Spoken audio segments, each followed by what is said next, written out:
Well, good morning, everyone, and welcome to our town hall with our CEO, Dr. Scott Ellner. I'm Jim Duncan from the Billings Clinic Foundation, joined in our studios today by Zach Benoit from Communications, Ellen Layton, our Chief Legal Officer.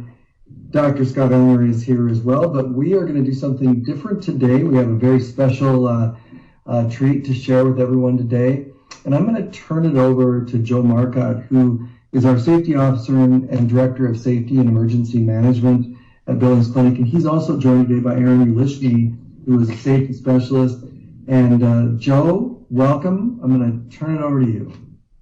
Thank you, Jim. So we're glad to be here. We're here sharing a very special event that celebrates some activities. And over this past year, we've had a lot of things go on in our organization around protecting people. So this celebration is about safety. And the Safety Star is someone who performs at a level and does something in our organization that is exceptional. The Safety Star nomination process actually vets a lot of folks who submit nominations to us. And we look for persons who are exceeding the norm. And this year, that person is Nick Peterson. Some of the things that Nick did this past year, and there were a lot of shining stars, let's put it this way, over the past year in the world of safety. But Nick stood out. His star is just a little bit brighter because of the work he did to create environments for all of us to be safe as we do meetings. He didn't start that way, though. He made an immediate transition when we shut down meetings in the organization, and he helped others continue to meet by way of electronic means, assisting them with virtual meetings, and then transition back to designing a process that we could meet safely in face-to-face meetings. So that process actually is extended beyond Billings Clinic as well, Nick, so thank you very much. So we have a little celebration for you from Dr. Alvin as well. So Nick, congratulations for this year's 2021 Safety Star Award. Thank you. A certificate for your great work. Thanks for all that you've done. And a little bit of a gift to go along with that. We really appreciate all of your efforts to keep us safe during the last several months. And you're a great asset to the organization. I don't know what to say. Thank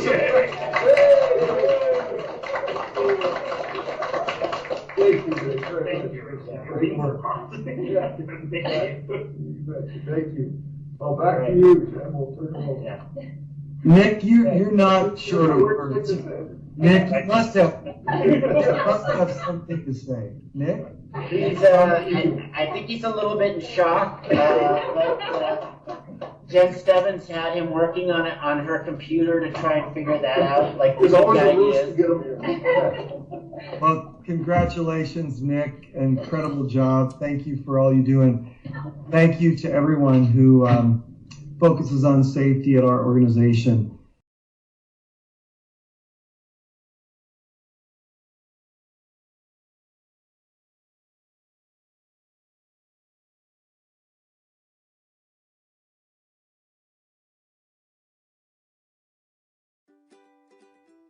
Wellness is an active process of being aware and making choices toward a healthy and fulfilling life. Wellness is more than being free from illness. It's an ongoing process of change and growth. There are 8 dimensions of wellness: emotional, environmental, financial, intellectual, occupational, physical, social, and spiritual. Each dimension of wellness is interconnected with the others, and all are equally important in the pursuit of optimum health. One can reach an optimal level by understanding how to maintain and improve each dimension and by creating balance.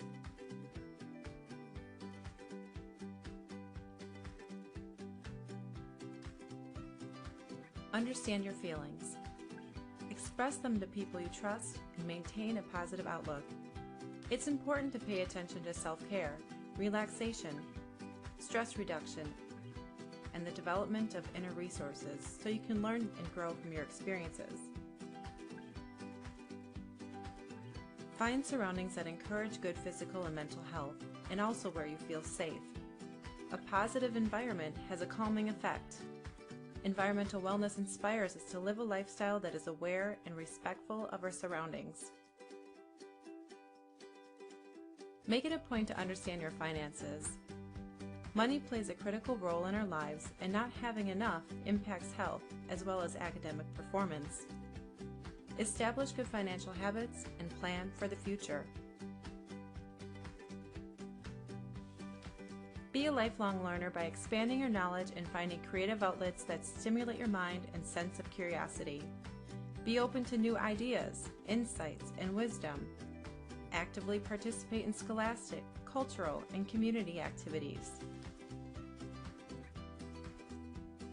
Look for satisfaction from things you're passionate about, whether they are part of work, school, or volunteering.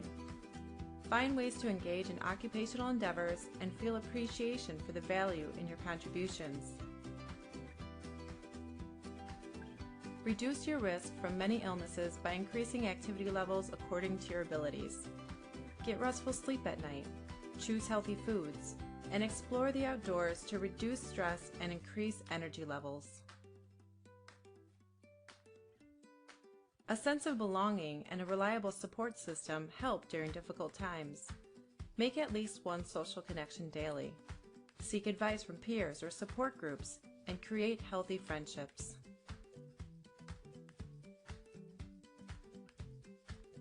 Enhancing your connections to self, nature, and others brings balance and peace to your life. Disconnect from distractions and be mindful. Discover what values and beliefs are most important to you. Striving to maintain or make small improvements to the 8 dimensions of wellness is the key to your overall health. The pursuit of continued growth and balance in the 8 dimensions of wellness will lead to a better quality of life. In this module, you will explore each dimension and how nutrition plays a vital role in being the best you.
Hi, I'm Jim Miller. I'm an emergency medicine physician at the Billings Clinic, and I'm also on our leadership council.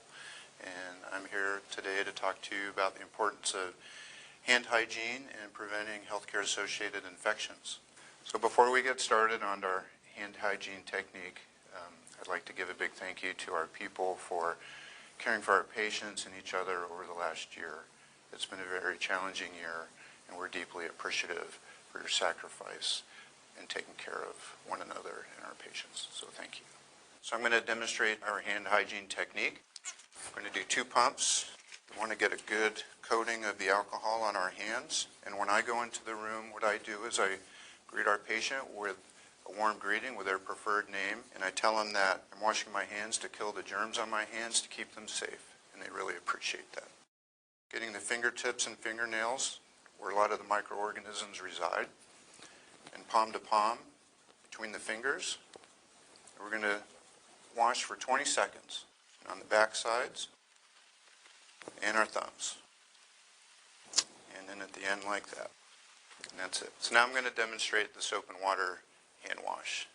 This wash is preferred under certain circumstances, including patients who could have gastroenteritis, diarrhea, Clostridium difficile, or norovirus. Also after you eat or drink and after you use the restroom. It's a 20-second hand wash. So first what we want to do is turn the water on. Not too hot, tepid temperatures preferred. Going to get our hands nice and wet. We're going to get plenty of soap to cover all the hand surfaces. And we're going to use the same technique. Fingertips, fingernails. That's where a lot of the microorganisms live. Back of the hands between the fingers. We're going to get our thumbs nice and good. And our palms. And when we rinse, we're going to point our fingertips down. We're going to get a clean paper towel to dry our hands. And we're going to get another clean paper towel to turn the water off so we don't recontaminate our hands. And that's it. So we've covered the hand hygiene technique today and the importance of that in preventing healthcare-associated infections. Please join me in this journey towards zero harm and keeping our patients safe. We need to be personally accountable for this. It's important, and we need your help. Thank you.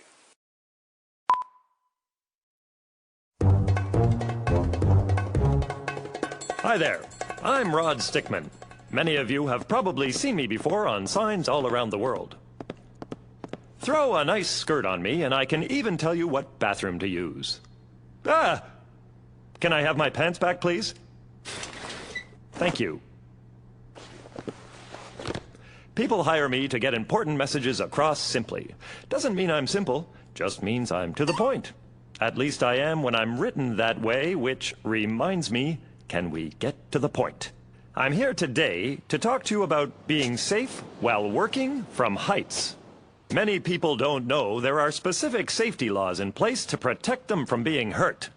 Here's a quick rundown of things everyone should know before they climb anything to do a job. Safety gear is required for any job above 3 meters. 3 meters doesn't sound like a lot, but if I fell 3 meters, they would definitely start drawing these things beside my head. You'll also need gear if you are working above something dangerous, like a pit.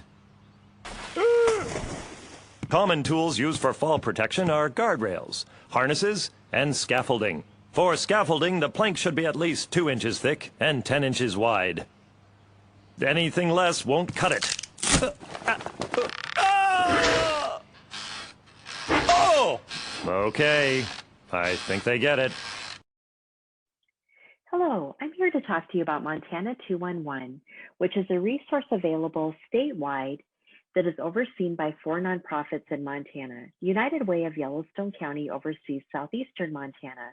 This presentation today is brought to you by the LEPC and Ready Yellowstone. So what is Montana 211? Montana 211 helps you get connected to resources within your community. You can access 211 by dialing 211, or you can go to the website montana211.org. You can get connected to a variety of resources that include but aren't limited to mental health, food, housing, and legal services. When you dial 211, you will get connected to a trained specialist who is available 24 hours a day, 7 days a week, who can help you get connected to those resources in your community. The service is free and confidential and currently available in 36 counties in Montana, including Yellowstone County. Montana 211's website is available statewide to anyone with internet access. On the website, there are hot buttons available that help you to quickly access what you need. If you're not able to find what you're looking for on the hot buttons, you can search by a keyword as well. Thank you so much for your time today, and please feel free to contact us on the Contact Us page of montana211.org should you have any questions or if you'd like to learn more about Montana 211. Thank you again. Hello everyone, this is Jason with Safety and Emergency Management. It's that time of year. We're going to be doing our chemical inventory. This year we decided to put together a video to help you get through the inventory process and the directions of exporting and printing your chemical inventory. So first of all, I'd just like to start off by saying this is super important for Billings Clinic. This is for not only federal and state law, but also for the protection of our employees and our patients if they were ever to be exposed to something. It gives us the ability to have quick access to those chemicals and the toxicology that we need to be looking at for proper care. Let's go ahead and get started. First of all, accessing MSDS Online, our system that we use here for Billings Clinic. You can find that by using the link found on the icons page, the source, or the Safety and Emergency Management webpage. Once you open the MSDS Online, you'll see that there's 8,033 products at this time in our current inventory. That doesn't mean that this is in your physical space, and this is not the area, of course, that you're going to have to inventory. We'll narrow this down by your location. We'll go ahead and move over to the All Locations button, click on that, and this allows us to be able to search any space in the hospital and what inventory for chemicals is in that space. So we're just going to use Safety and Emergency Management as an example. Obviously, it has a drop-down menu that you're able to click on. This will then narrow our department of where we're going to do the inventory. By clicking that, hitting apply, that then will bring up the inventory for my space where I work in and what I've been delegated to do the inventory on. You'll notice that this bar right here says products status in use. We also keep track of those that are not in use. That's federal law. We have to keep that, I believe, 30 years past the last day of employment. Now you have your products in your location pulled up. We'll move over here to the right side of the screen where it says to export. The results that you're going to see are get moved over to a Excel spreadsheet. At the bottom of the corner of the screen, you can see that being loaded at this time. When we click on it, that's going to bring up something that I am pretty sure everybody's able to use. You'll go to the enable editing portion part of this. Now, once this is up, you'll be able to highlight these areas such as this gum remover, and we're going to go ahead and highlight that with red. And that signals to me that I'm going to be wanting that removed from our inventory. Second, if we have something like the Santa Claus and that moves to a different manufacturer, and we've noticed that we have a different manufacturer per the product, you want to highlight that in yellow and then write something here where you want to make the changes to the different company. At the bottom of the screen, we can also add any new chemicals that you have in your area. Go ahead and just fill that in and then hit save. And it'll ask you, of course, where you want to save that to. We can then move that and email it to Jason Banfield at Safety and Emergency Management. If you have any questions, please give me a call, 406-657-4828, and I'll get back to you as soon as possible. Thanks and have a great day.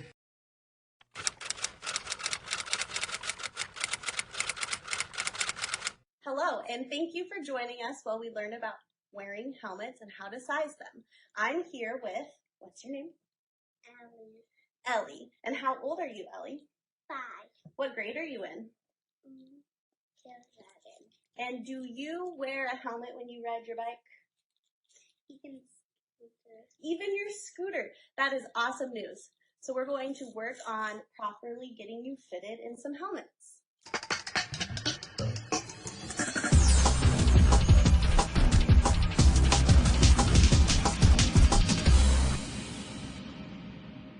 So Ellie is right at 20.5 inches, and we will use that to size our helmet. So according to Ellie's measurement, she would fit into a small bicycle helmet.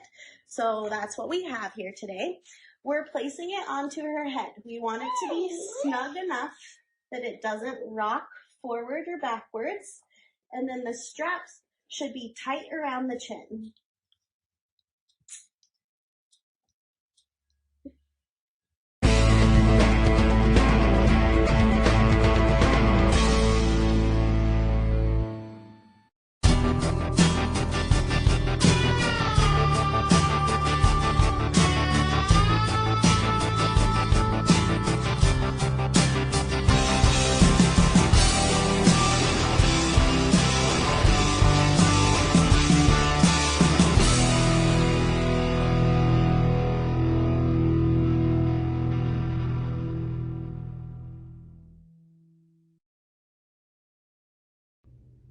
We will now take a look at the nominees for the Best Diet Award. Nominated for Best Diet is intuitive eating. Intuitive eating is not a diet at all, but is an evidence-based model that uses a self-care eating framework to help you make peace with food and become better attuned to your body's hunger and satiety cues. This weight-neutral approach is perfect for those sick of yo-yo dieting and looking for a sustainable way to work towards health. Based on the dynamic integration of 10 principles, intuitive eating is the nominee to consider if you want to ditch the diet for good. Work with your registered dietitian nutritionist to determine if intuitive eating is your award winner.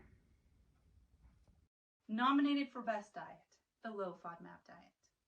The Low FODMAP diet is a temporary eating plan designed to minimize GI distress for those who have been diagnosed with IBS, or irritable bowel syndrome. FODMAP stands for fermentable oligosaccharides, disaccharides, and polyols, which are short-chain carbohydrates. Avoiding these foods for a short period of time can decrease GI symptoms. It is highly encouraged to work with a registered dietitian familiar with the low FODMAP protocol to reintroduce FODMAPs and repair the gut. And nominated for Best Diet, the Mediterranean style diet.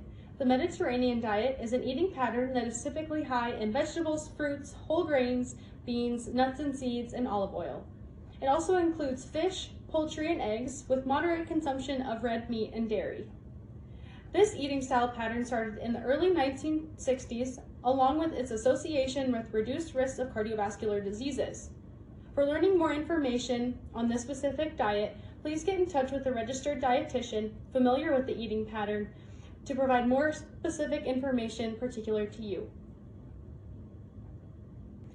To conclude, there is no winner in today's competition. Get in touch with a registered dietitian for more information that is specific to you. The BD Eclipse needle features easy, single-handed operation that requires a minimal change in technique. Let's take a look at how you would attach a BD Eclipse needle to a Luer lock syringe. When attaching the needle, push firmly while you twist clockwise to complete your connection. Pull back on the safety cover towards the syringe and away from the needle. Once this is done, remove the needle shield. Draw up medication as per your usual technique.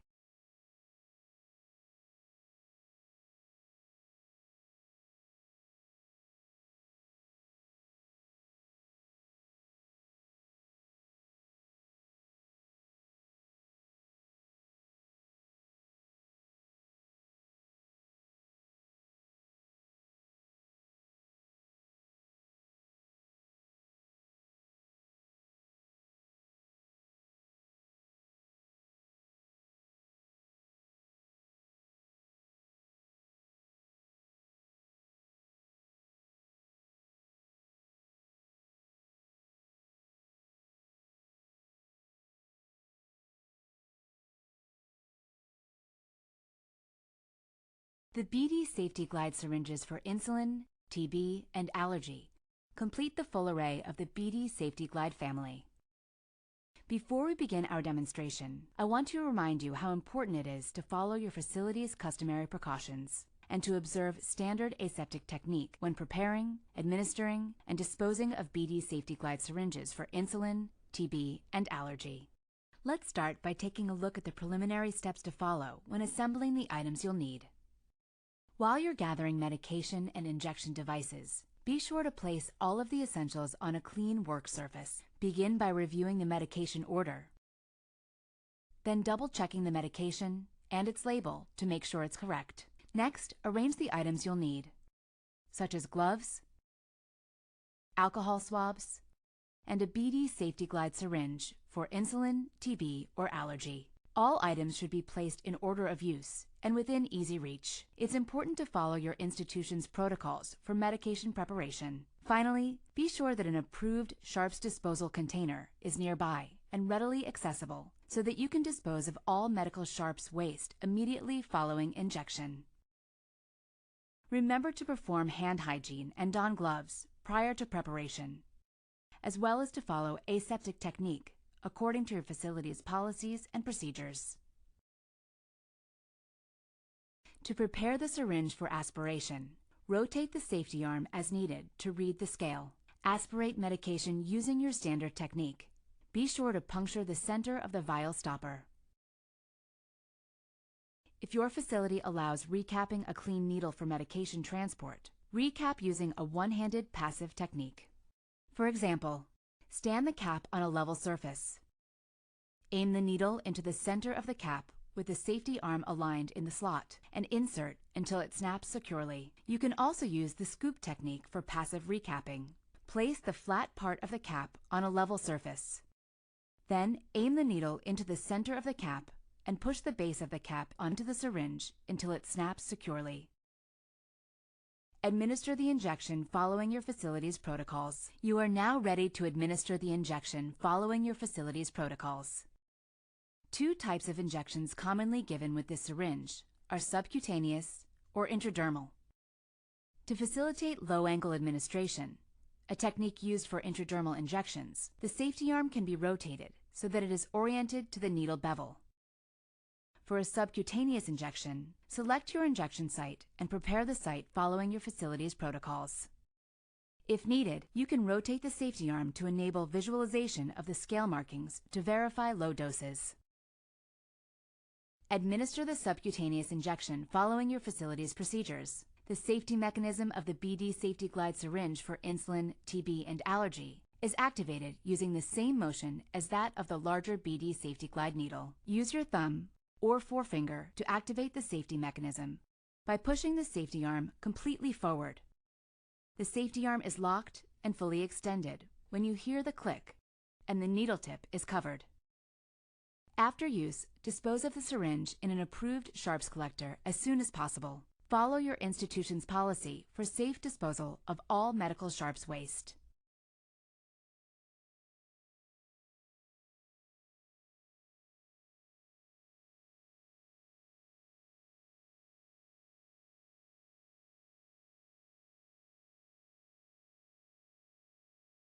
Hi, this is Wade Yates with Griner. I'm going to make some safety videos on butterflies and straight needle use.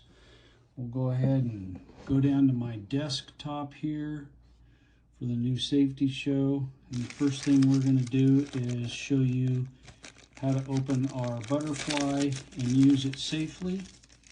This is a 23 gauge butterfly. They either have green or blue wings if it's a 21 or 23. This is actually a 21, I'm sorry. There is a safety cap on the end that if you're going to attach a holder to, you'll need to take that off. Please be aware that underneath here is a needle and it will poke you. If you're not going to use that, you're going to attach a syringe.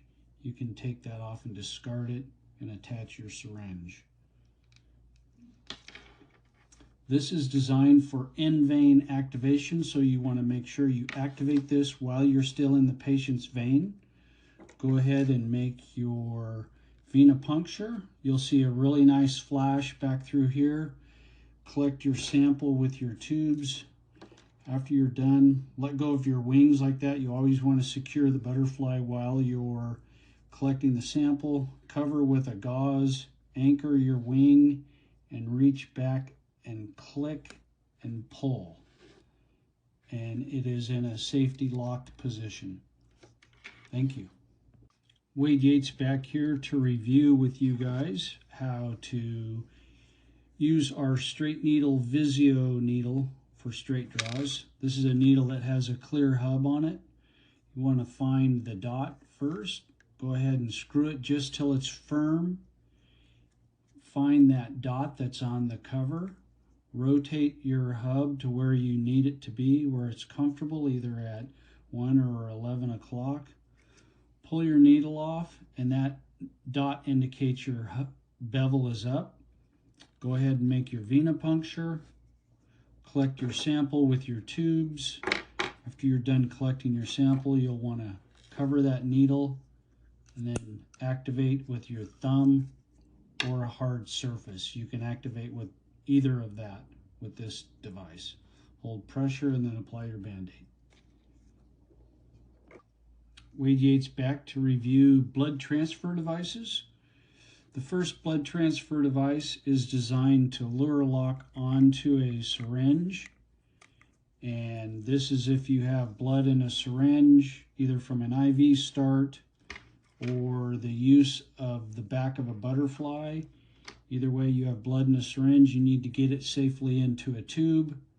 You can open this device, attach it to your syringe, and then go ahead and load your tubes onto here, and the vacuum from the tube will pull the syringe up. You never want to force it in.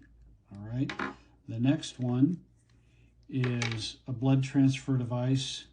If you're going to be drawing from a Luralock device, like a central line or something like that, where you'll get a much better sample if you can draw directly into a tube, you want to just push these because they're spring loaded. Luralock that on. Uncap this if it's capped. Go ahead and load your discard tube, or you can use a syringe to pull an amount to discard out. Attach this, and then you can load your tubes directly onto this. That way you eliminate the transfer of blood and you reduce your hemolysis. Any questions? Feel free to give me a call. The lab knows how to get a hold of me, or you can go onto our website at greinerbio1.com.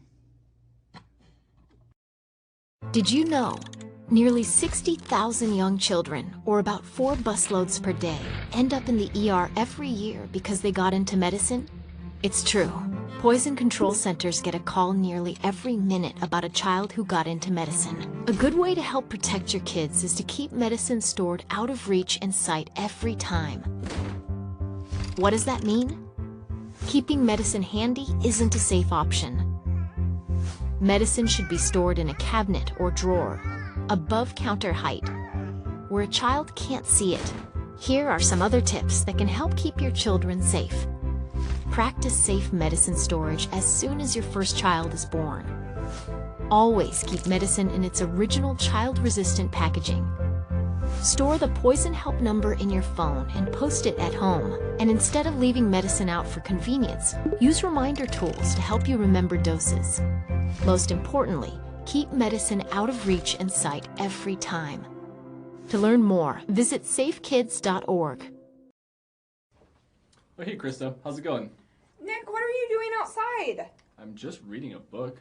Didn't you know we have a tornado warning out? There's not a tornado warning out. If there was, sirens would be going off. Yellowstone County got rid of those a couple years ago. Are you kidding me? No. Then how am I supposed to know if there's a tornado warning out for my area? Well, besides NOAA weather radios and those annoying beeps you get on the TV, you can also get them on your phone. So on a smartphone, just make sure your emergency alerts is toggled on. You'll find it under settings. Really? That's all there is to it? That's it. But be aware, this setting will only activate if a flash flood warning or tornado warning is issued for your current location. You'll have to download another app for severe thunderstorm warnings. So you mean like the FEMA or Red Cross apps? Exactly. And you can specify the location you want to be notified for, which is pretty cool. We want people to stay safe this severe season. But what about those folks who are old school and don't have one of those fancy smartphones? Well, that's why they still make these.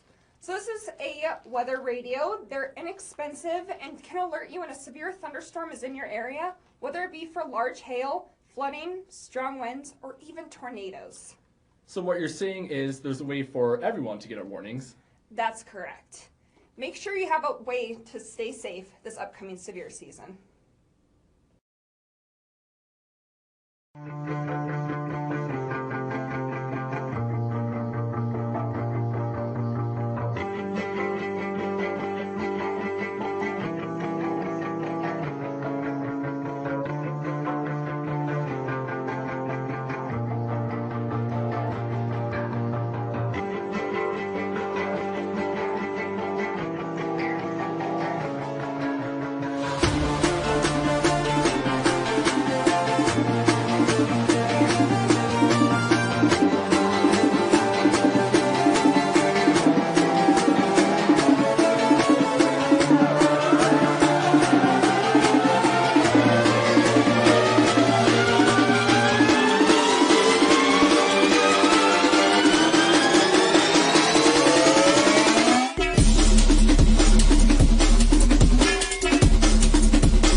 Hi, I'm Donovan Farron. I work with Yellowstone Valley Electric Cooperative. A lot of people, when they think of electric cooperatives, they think of linemen, but I'm in the engineering department and I'm here to talk to you about how we provide safety when we're out in the field as engineers. Awesome. So what does engineering do for Yellowstone Valley Electric Cooperative? We do quite a bit. A lot of it is on the design side. We do load flow studies, fault analysis, coordination with downstream devices, as well as upstream our interconnecting facilities. Now, talk about what you do for safety while out in the field working. When we're out in the field, we'll always make sure if we're in a substation, wearing a hard hat and proper protective equipment such as steel-toed boots, and if we're working in energized enclosures, things like that, gloving up and safety glasses if you're in somewhere where there could be foreign objects coming at you. So.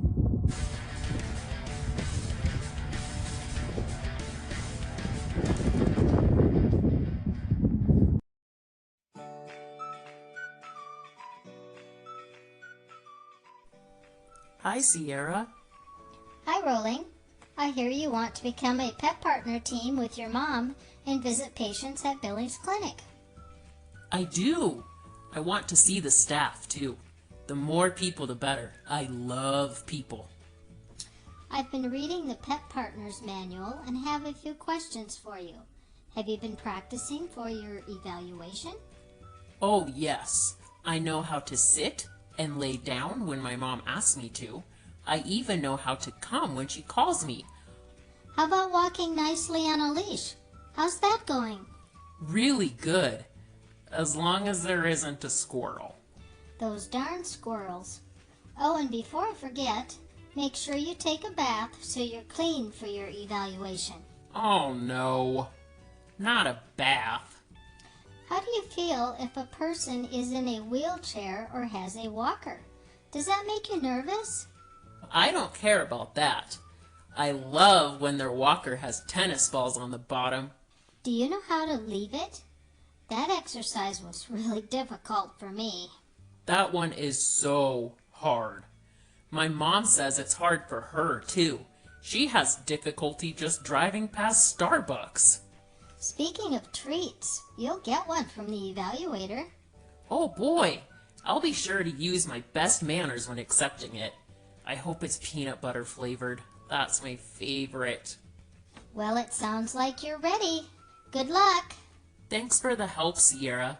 I can't wait to visit Billings Clinic with my mom. It'll be so much fun. See you later. Oops. How did I become a cat?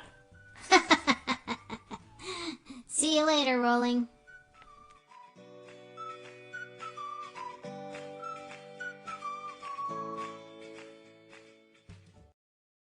In times of crisis, we rely on first responders, disaster response professionals, faith-based organizations, local, state, and federal agencies, and each other. Despite the many disasters we have faced, there is hope. And hope can come from the caring eyes, wagging tails, and big hearts of specially trained comfort response dogs. HOPE, Animal Assisted Crisis Response, AACR, is a national organization dedicated to providing emotional comfort and support to people affected by crises and disasters through the use of certified crisis response dogs and their handlers. Unlike therapy dogs that work at senior centers, libraries, schools, and hospitals, these dogs and their handlers are trained to work in significantly more intense and difficult situations. They can handle stress, trauma, grief, strong emotional reactions, mental anguish, and often physically challenging environments.